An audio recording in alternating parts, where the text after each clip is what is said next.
You've noticed it for years. Crowded rooms drain you in ways most people will never understand. The laughter, the chatter, the constant motion, it feels like noise your brain can't filter. When you finally get time alone, something inside you breathes. Deeply, fully, like the world has finally stepped back. You may have wondered, am I doing something wrong? Why do I feel calmer when I'm away from everyone else? Why does being quiet make others uncomfortable and sometimes suspicious? Here's something almost no one tells you. Being alone is not weakness. It's not avoidance. It's a quiet strength that often goes unnoticed until the right moment. Most men who enjoy solitude have learned early in life to observe before acting. They watch patterns, notice subtleties, measure the room. And when they finally speak, their words carry more weight than someone who never paused to think. But this isn't immediately obvious. Society rewards loudness. Confidence is measured by volume. And those who prefer silence? They're underestimated, dismissed, invisible. Yet there's a reason they persist. Because in quiet, they gain control. Control over thoughts, control over emotions, control over energy. Think about it. When everyone else is reacting to external noise, they are mastering internal landscapes. Their minds are never idle. Thoughts stack like bricks, memories replay, questions loop, and silence becomes the only environment where this traffic feels manageable. But here's something most people miss. Not all solitude is the same. Some men hide in isolation. Some retreat because the world hurt them. Some withdraw because speaking never helped. The difference is subtle but crucial. True solitude strengthens. Defensive isolation drains. And this is where most videos get it wrong. They flatter introverts. They say, "You're special, you're deep, you're different." But flattery alone does nothing. People want truth they can recognize inside themselves. So, let's dig deeper. A man who chooses solitude develops traits that others take years to understand. He notices things others overlook. Small inconsistencies in tone, fleeting expressions, half-whispered words. These details are invisible to most, but clear as day to him. And when he acts with intention.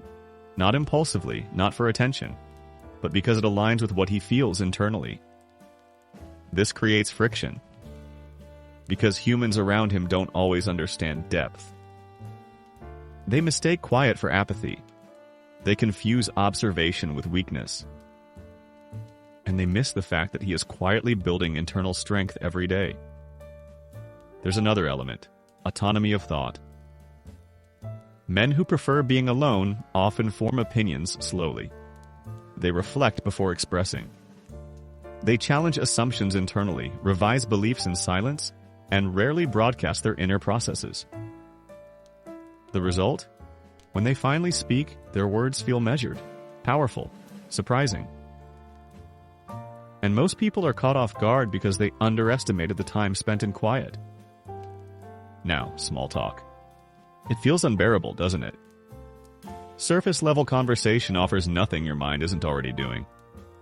It feels hollow. Wasted energy. Noise without meaning. And yet this man navigates the world anyway. He chooses when to engage, who to engage with, and how deeply. Few people. Deep connections, that is his social formula. But the reward is profound. Because long periods of solitude cultivate focus, clarity, and insight. They allow him to process emotions fully without external interference. To think beyond the noise. To notice patterns others will never see. Still, solitude has a shadow side. Some men retreat into isolation because of past pain. They weren't heard, they weren't supported. Silence became armor. And while it feels like preference, internally it drains over time if unbalanced. So how can you tell the difference? Ask yourself, does being alone make you feel restored or empty? Does it fuel your thoughts or smother them? Healthy solitude restores energy. Defensive isolation erodes it. And this is the hidden power most videos don't teach. The man who thrives in solitude learns self-regulation. He tolerates discomfort. He manages his attention. He develops strengths quietly, deliberately, unconsciously, even until the moment he decides to reveal them. This is why society misjudges him. Because he's quiet. Because he doesn't advertise achievements.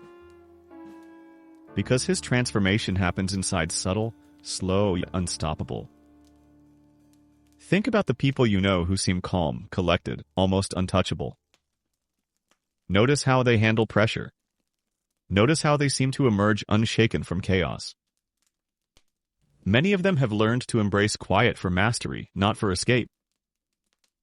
And here's the subtle, final lesson. Silence doesn't announce itself. It is underestimated, often ignored, but rarely wasted.